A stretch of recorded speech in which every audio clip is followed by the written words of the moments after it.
Uncompromised, unrecognized, unparalleled, unsung. The story, CoCo Channel. CoCo Channel was born in Los Angeles, California. Here she lived as an only child with her grandmother, who recognized her talents early on. Now, I always knew that my baby CoCo was going to be a star. Ever since she was a baby.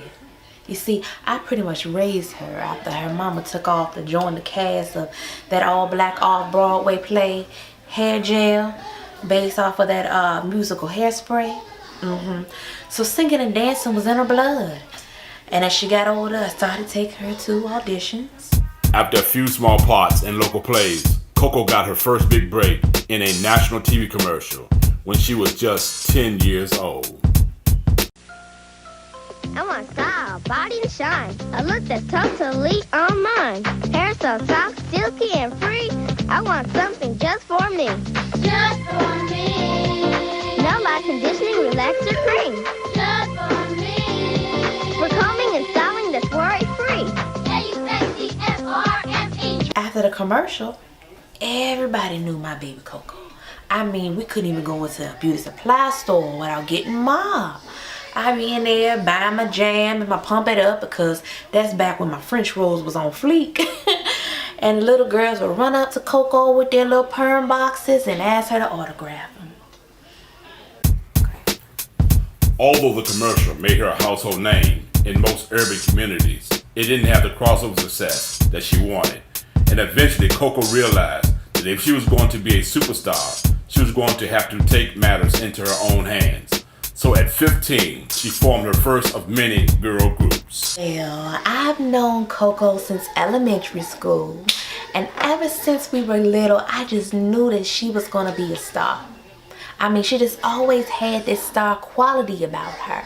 So when we got to high school and she asked me if I wanted to start a girl group with her, of course I said yes. We called ourselves Chanel Squared because she was Coco Chanel with the 2 N's and I was Chanel number 6. And we even had this cute little dance routine that we came up with, kind of like salt and pepper.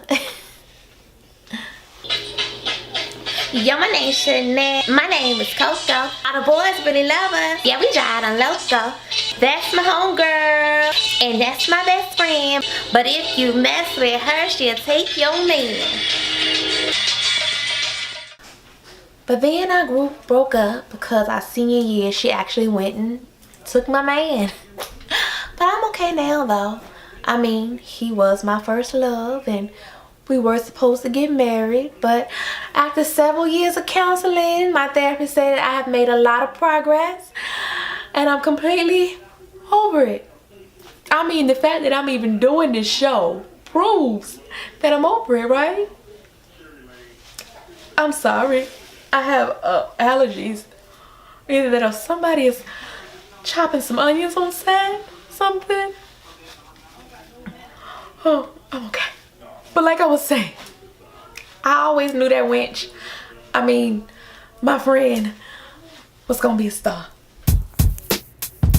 After the breakup of Chanel Squared, CoCo would go on to help form some of the most iconic girl groups of the 90s, each ending with her and the group deciding to part ways and often on bad terms. So once I found myself kicked out of yet another girl group after Beyonce kicked me out of Destiny's Child, I had to do some self-evaluation.